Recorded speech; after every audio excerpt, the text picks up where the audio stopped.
One TV Patrol. Balik sa mga balita sa One TV Patrol. Konseho manitong giwelcome ang pagbalik ni ABC President Salvador Canlas Jr. Manitong giwelcome sa konseho ang pagbalik ni Ozami City ABC President Salvador Canlas Jr. isip ex officio member. Ang ulahing regular session ni adtong Enero 27 mao ang iyang unang adlaw sa pagtambong sa regular session sa konseho human gipagayon ang turnover sa posisyon sa miaging semana. Iyang gikalipay o gipasalamatan ang bukas nga pagdawat sa mga sakop sa konseho nga gipanguluhan ni Vice Mayor Bebeneri. Iyang gipasalig atubangan sa mga kauban sa konseho nga iyang buhaton ang gitahas nga trabaho isip nagdala sa tingog sa mga kapitan sa konseho. Kung unsa man kaaktibo o kadedikado sa trabaho ang iyang gipulihan nga si ABC Vice President John Carlo Moralion, mausab kini ang iyang himuon.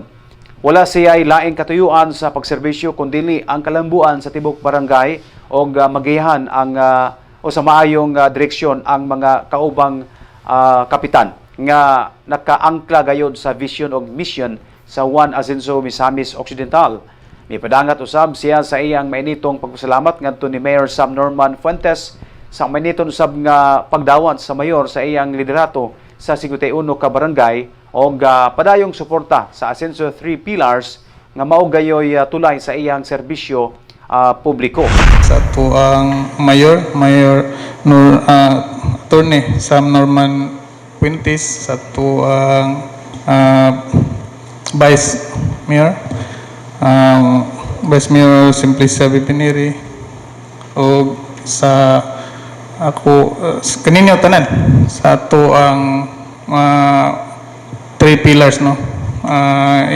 Pasalamat ko nga gitagaan gyud ko nila og kanang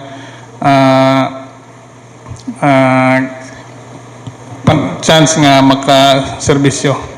Akong ihatag ang tibok suporta sa City Council, tibok suporta sa liga ng mga barangay. To. Salamat kayo. Thank you very much, Honorable Canlas. You are welcome. You are most welcome to this August body as member. Yes, Honorable Majority Lord. One TV Patrol.